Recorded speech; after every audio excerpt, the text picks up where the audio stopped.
چې کله انسان په تنهایی کې د حرامو کارونو مرتکب وي، یعنی په تنهایی کې حرام، ناروا، ناجایز، فحاشۍ، بېحیایي ګوري، نو په دې سره د انسان عمل دا ضایع کېږي.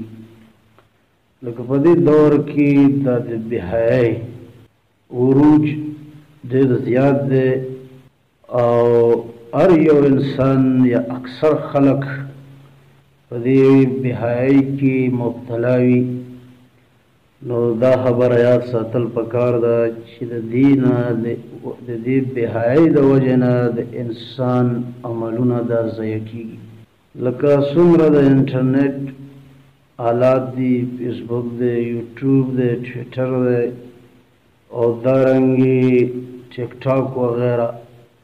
په دې کې اکثر خلک هغه څیزونه ګوري چې هغه حرام وي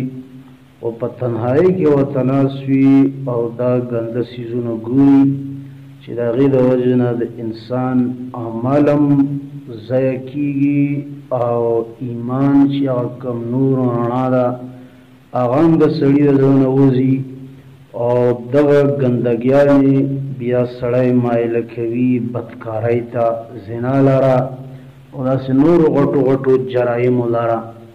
د دې د وجې نه رسول الله صلی الله علیه وسلم فرمایلي لأعلمن اقواما من امتی، خامخا زه پیژنم هغه خلک د ما د امت نه یأتون یوم القیامت چې دوی به راشي په ورځ د قیامت بحسنات امثال جبال، دومره نیکۍ به وي چې د غرونو په اندازه باندې به وي. فیجعلها الله عز وجل هباء منثورا، خو وګرځوي دغه نیکوۍ لره الله عز وجل هباء منثورا، هغه دوی الوتلې شوي، یعنی یا ذرې ذرې الوتلې شوي بیکاره. نو ثوبان عرض وکړه یا رسول الله صفهم لنا جلهم لنا، اے دی الله رسوله مونږ ته د دوی صفات بیان کا او د دوی وضاحت مونږ لره دا وکړه ان لا نکون منهم، خالصنا چې مونږ د دوی نه ونحن لا نعلم، مونږ ته به پته نه وي، یعنی د دوی صفتونه او د دوی احوال مونږ لره بیان کا. نو رسول الله صلی الله علیه وسلم ورته وفرمیل اما انهما باخوانکم ومن جلدتکم، خبردار یقینا دا ورونه دي ستاسو و د سرمن ستاسو نه دي، ویأخذون من اللیل کما تأخذون، دوی کیدي شپې نه هغه څه چې تاسو یې کوئ، یعنی تاسو چې کوم عبادات کوئ، کوم منځونه کوئ، کوم څه کوئ دوی کی. ولکنهم اقوام اذا خلو، خو کله چې دوی دا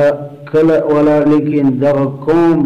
کله چې ځان ته شي بمحارم الله انتهکوها، نو دوی بیا د محارمو د الله خطق یعنی ارتکابی کی. مطلب د دې حدیث هغه دا دی چې یو سړی په تنهایی کې ناست او دا د الله عز وجل نافرمانی کی، کله په هر څیز باندې یا د دې لپاره سبب استعمالوي، منځونه به کوي، روژې به نیسي، تلاوتونه به کوي، لوی لوی عملونه به کوي، خو چې کله ځان ته شي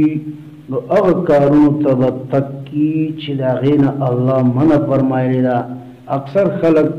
چې ګناهونه په تنهایی کې کوي هغه ډېر تعلق د بېحیایۍ سره لري، یعنې د بېحیا ناروا ناروا کارونه به کوي، دا به ګوري، دا به اوري او د دې د وجې نه به بیا د غټو ګناهونو مرتکب کېږي. رسول الله صلی الله علیه وسلم فرمایلي چې هباء منثورا، د عملونه به الله ذرې ذرې والوځوي، ختم به ورته کړي، هېڅ عمل به یې پاتې نه شي. نو په موږ او تاسو باندې دا خبره لازمه ده چې نه د خلکو په مخ کې نه ځان ته او د الله عز وجل نه فرمانی